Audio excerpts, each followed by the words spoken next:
To episode 13 of Coffee with Casey. I'm Casey Hicks, the office managing attorney and a shareholder here at Weltman, and the host of this wonderful series. It's currently 4 degrees in Chicago. I hope everyone is staying very warm out there today. Even though the sun is shining, it's still freezing here. So a couple of updates are instructions for today's webinar. As a reminder, it's interactive, so please type in any questions that you might have into the chat box within the webinar. We'll also be trying out a new feature today, which I'm a little nervous about, the polling feature. So please stay tuned for our first poll. This webinar will also be recorded today, and a link to the recording will be sent to all of you after the series so that you'll have a record of this wonderful webinar today. Also, at the conclusion of today's event, we'll be sending out a survey that will pop up on your screen, and we appreciate any feedback that you might have or any suggestions for topics for future webinars.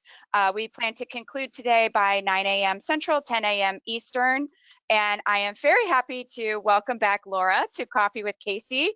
Welcome, Laura. Hi, Casey. Good morning. Good morning. Would you mind telling our audience today a little bit about yourself?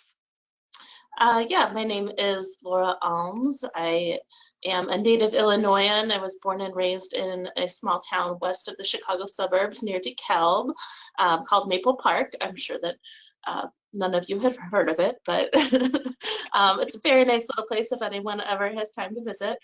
I went to the University of Illinois for undergrad and Northern Illinois University for law school. I'm in my 14th year of practice, over 7.5 of which have been here with Weltman, and I focus on consumer collections. Outside of work, I love to travel. I love all kinds of water sports, especially kayaking and paddle sports. And when I'm not traveling and I'm at home, I love doing crafts. Awesome. Thank you, Laura. So today's 3 key topics that we're going to talk about are the change in the fee requirement for filing appearances in Illinois, new exemptions for post-judgment executions for consumer collection judgments, and the changes to the revival statute once again.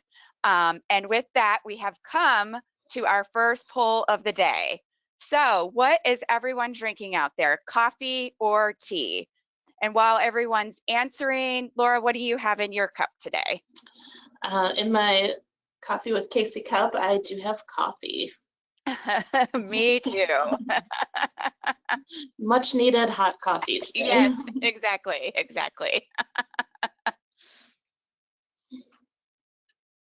All right, thanks everyone for participating in that. Coffee is the winner. And with that, we're going to go ahead and get started. So Laura, I will kick it over to you. Thanks, Casey. As we mentioned, we're talking about some recent changes to Illinois law, particularly those that are affecting post-judgment collections. As we get started, we wanted to talk about some background as to when and why the law changed. The changes to the law actually began quite a few years ago in 2019. There was a coalition of both consumer groups, creditors, attorneys, and financial institutions that all came together and engaged in a series of meetings and negotiations that were focused on post-judgment actions in particular and how those impacted Illinois consumers as well as Illinois financial institutions. So the results of this coalition coming together and negotiating were quite a few changes to Illinois law. There was actually, I believe, 19 changes to the Illinois Code of Civil Procedure that resulted. And we're only going to be focusing on 3 major changes today. One of the major changes, I'll go back one slide. Oh, sorry. That's okay. I jumped ahead. One of the major changes was to establish a new category of judgments called consumer debt judgments that separated consumer debt from every other type of judgment. There was also an immediate change that occurred to the post-judgment interest rate. So that change has been in effect for quite a few years now. Any judgment that is under $25,000 was subject to a 5% interest rate instead of the prior 9% interest rate that had previously applied to all judgments. The agreement resulted in a 5-year standstill period. So from 2020 to 2025, outside of the change to the interest rate, there were no other changes implemented. And now that we've entered 2026, now is when some of those changes that were negotiated way back in 2018 are going to go into effect.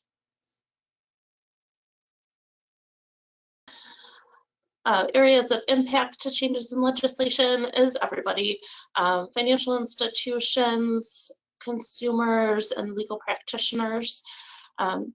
There's a major area of impact in the pre-judgment is with regard to filing appearances in small claims cases.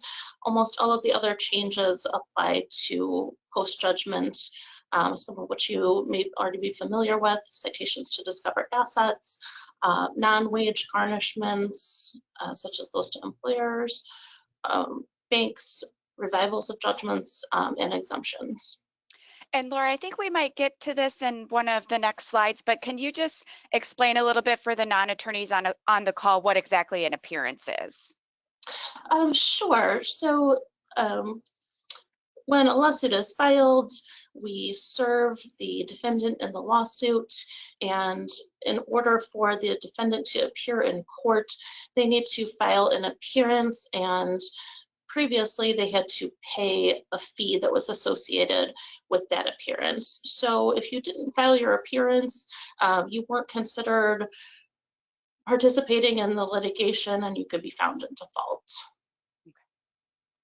So the change to the appearances in Illinois was impact small claims cases only.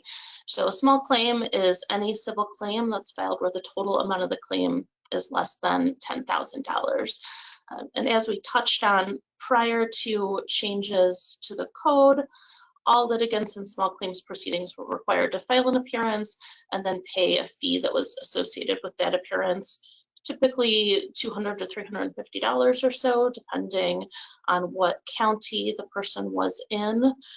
There were exemptions to that fee, but that required the defendant to file a petition with the court for indigency and set forth a lot of details about their financial condition to allow the court to review it and determine if they would qualify for the exemption for indigency.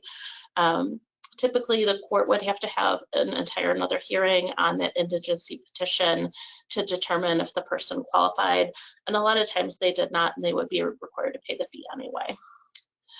Failure to pay the fee and file the appearance form could result in a default judgment against the litigant. So following changes to the litigation or the statute, now there are no appearances required in no appearance fee required in small claims cases. So the changes amended the Clerks of Court Act, and now filing fees are prohibited for defendants in small claims proceedings. So the plaintiff that's initiating the lawsuit still has to pay the filing fee. The defendant does not have to pay any fee to participate in the litigation. They just now have to file that form. So how will this impact our litigation? We're likely to see a rise in appearance filings and consumer participation in litigation. If they don't have to pay the fee, that removes a barrier, so consumers are more likely to come to court if all they have to do is file a form. Unfortunately, from our perspective, representing creditors, it removes an incentive to settle.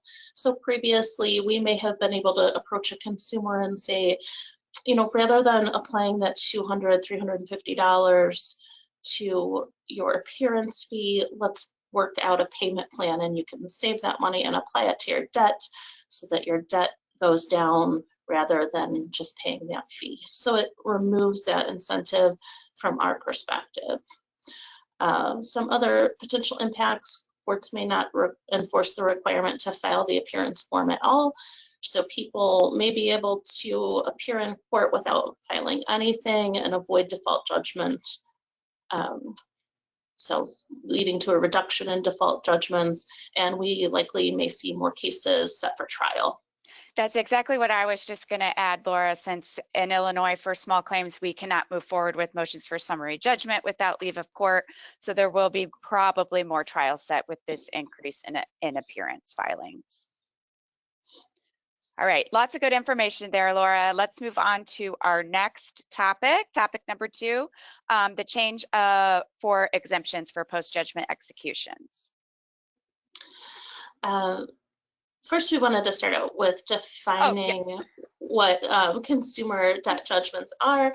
As I mentioned earlier, the change to the law introduced a new category of judgments. It carved out something called a consumer debt judgment. So a consumer debt is money or property or the equivalent due or owing or alleged to be due or owing from a natural person by reason of a transaction in which property, services, or money is acquired by that natural person for personal, family, or household purposes. So what does that mean? It means when a person borrows money or purchases property for their own personal use. So a consumer debt judgment is a judgment on that type of debt. The statute does go on to explain what a consumer judgment is. Debt judgment is not, and that doesn't include any compensation that you might receive for a bodily injury award, any judgment that is entered that is connected to a business.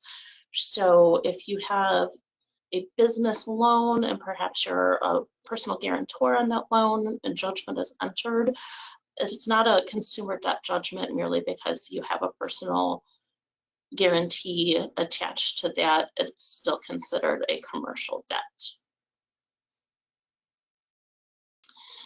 So exemptions that can be applied when creditors are trying to collect on a consumer debt judgment. What is an exemption? It's a legal right that a consumer has that shields certain property from collection by a creditor.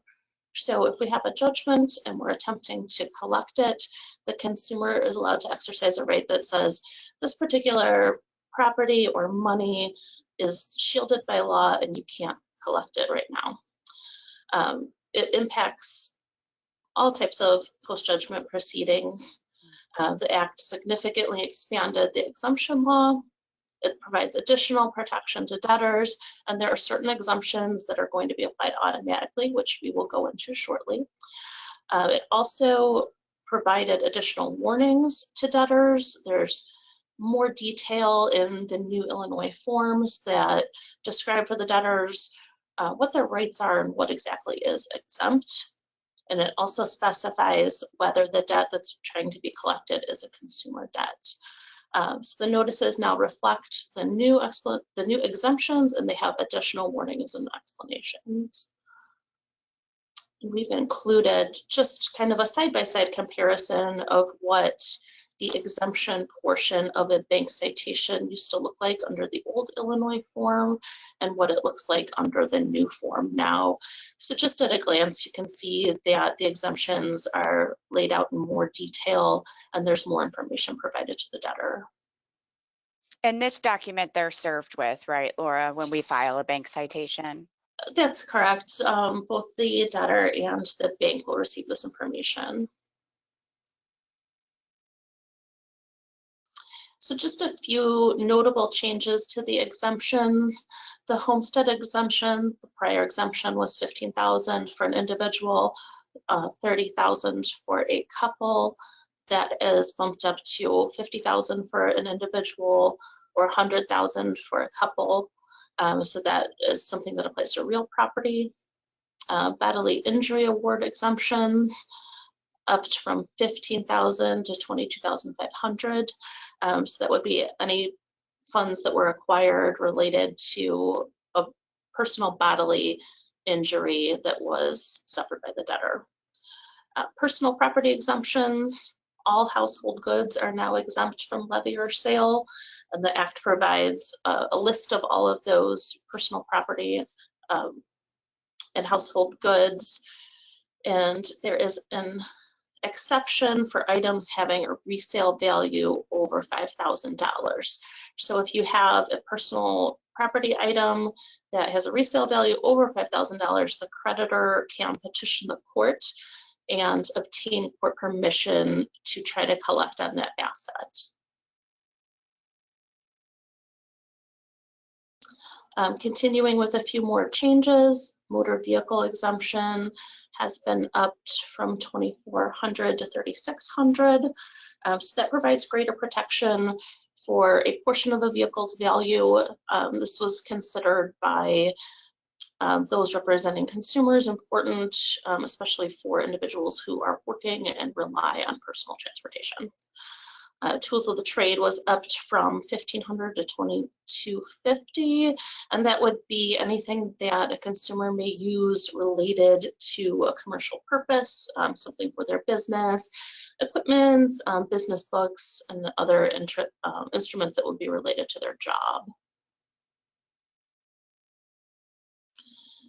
Now, this is arguably the most impactful change to the exemption, and one I think that people have the most questions about.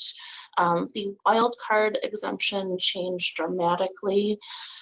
Previously, when a creditor was attempting to collect on a judgment, particularly when we're issuing a bank citation, a debtor was allowed to claim a wildcard exemption up to $4,000. That could be for any personal property, but as I said, it came into play in practice most often with bank citations. So the debtor was required to exercise the exemption for it to apply. The new exemption is still up to $4,000 wildcard in any personal property, but of that exemption, there's $1,000 that is to be applied automatically in personal property that is available for the debtor's use until the return date on the citation.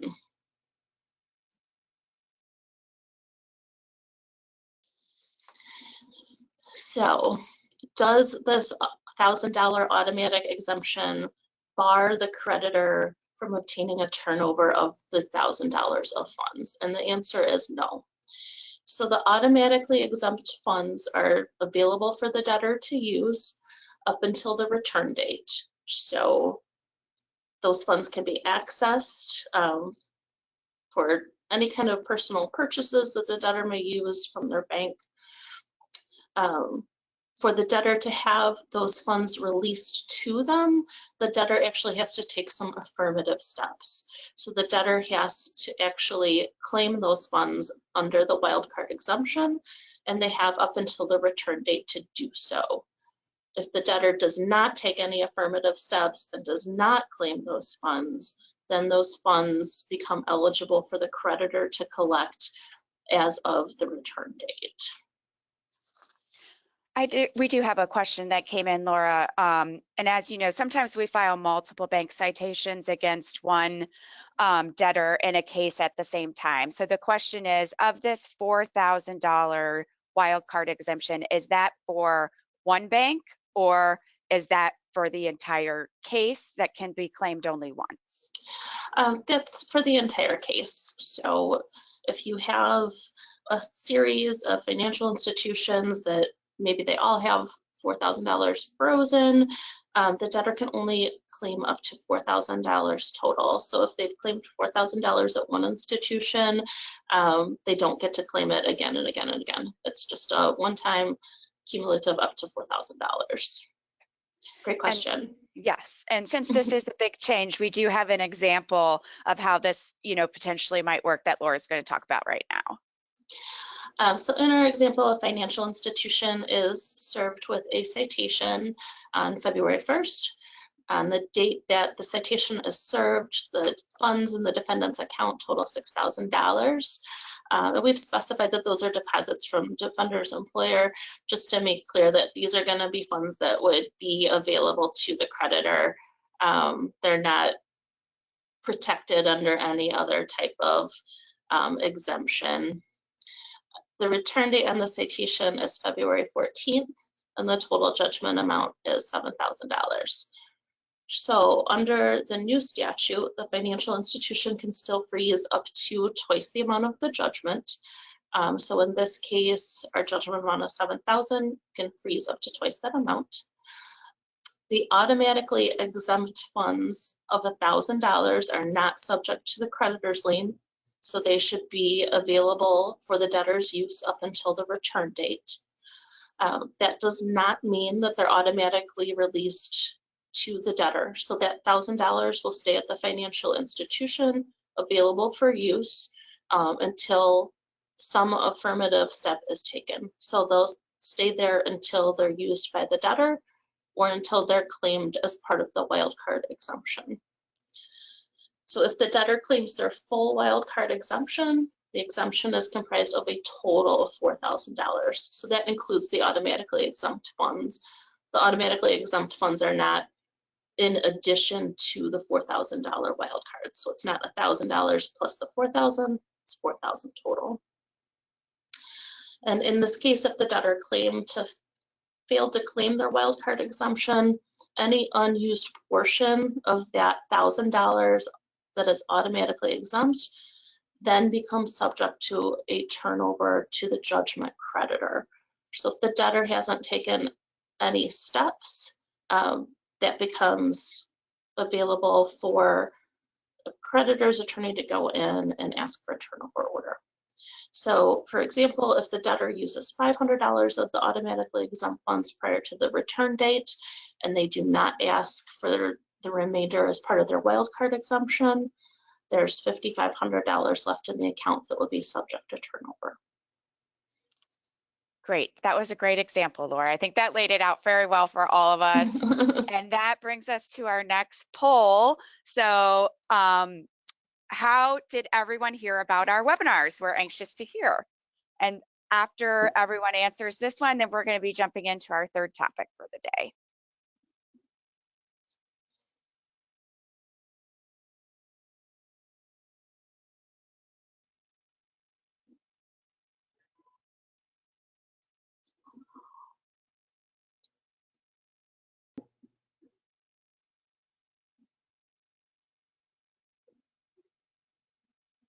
All right, thanks everyone for your participation in that poll. And with that, the winner is word of mouth. And we're going to be moving on to our third and final topic for the day, which is revival of judgments. Lots of changes there too, especially over the last 5-6 years. Yes, so again, we'll start with explaining what is a revival. This is something that is kind of unique to Illinois. Under Illinois law, there are certain time limits under which a creditor can collect on a judgment, and after the expiration of those limits, the judgment becomes dormant. So during that time of dormancy, a judgment cannot be enforced. No post-judgment collection efforts can be taken. It doesn't invalidate the judgment. It just needs to be revived. So you can kind of think of it as the judgment isn't dead, it's just sleeping. You got to wake it up. So what we do is called a revival action. And Laura, when a judgment's dormant, is it still accruing post-judgment interest? Yes.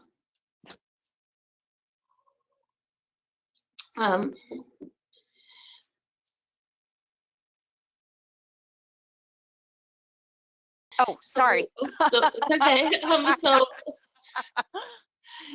So there we go. There we go. Under the prior law, again, all judgments were created equally. Judgments went dormant in the 7th year after entry. They were eligible for revival anytime during or after the 7th year. After their entry up until the 20th year, a creditor would just have to file a petition during that time frame to try to revive. The statute of limitations for revivals was 20 years, so it would have to be initiated prior to 20 years after entry, which means that most judgments could be revived and could remain enforceable for 27 years after entry, assuming that you had that last opportunity for your petition in before the 20 years was up, then you would get that additional 7 years after the 20-year expiration. So now, as we discussed, there's a distinction between consumer debt judgments and all other judgments. Judgments entered prior to that 5-year standstill period, basically prior to January 1st, 2020, are not considered consumer debt judgments at all, regardless of what type of debt it was. They follow the old rules regardless. Now, consumer debt judgments that were entered in the standstill period between 2020 and 2025, they can be revived by filing a petition no later than 10 years after their entry, and they can only be revived one time.